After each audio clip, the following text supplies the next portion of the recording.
పెళ్ళిళ్ళు జరగవు. ఆలస్య పెళ్ళిళ్ళు చేసుకుంటే సంతానం కలగదు.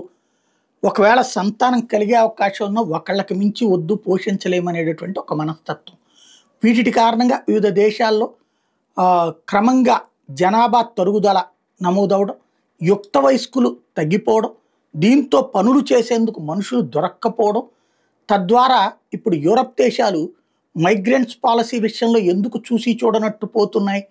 ఆఫ్ఘనిస్తాన్ నుంచినో, సిరియా నుంచినో, పాలస్తీనా నుంచినో వీళ్ళందరూ ఆ దేశానికి వెళ్ళి అక్కడ మతరాజ్యం స్థాపించుతామని ప్రకటిస్తున్న వాళ్ళని తిప్పి పంపలేకపోతానికి కారణం ఏంటి అంటే వాళ్ళకి అక్కడ మనుషులు దొరకట్లా. వాళ్ళు పనులు చేయమంటే చేయట్లేదు. వాళ్ళు ఉన్నత స్థానాలు కోరుకుంటున్నారు.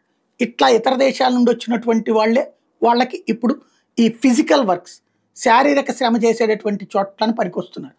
దాన్నే వీళ్ళు కూడా అడ్వాంటేజ్గా తీసుకుని ఆ దేశాల మీద తమ భావజాలాన్ని రుద్దే ప్రయత్నం చేస్తున్నారు. ఇప్పుడు ఆ బాటలో జర్మనీ కూడా చేరింది.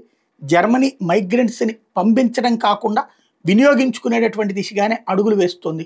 యూరప్ దేశాలు క్రమంగా బ్రిటన్తో ప్రారంభమై రాబోయే 30-40 సంవత్సరాలలో ఇస్లామిక్ రాజ్యాలుగా ఇంకొక రకంగా మారతాం. అంటే అరబ్ దేశాలు కాకుండా ఇవి మరో తరహా ఇస్లామిక్ రాజ్యాలుగా మారుతాయి అంటంలో అతిశయోక్తంగా కనిపించట్లా.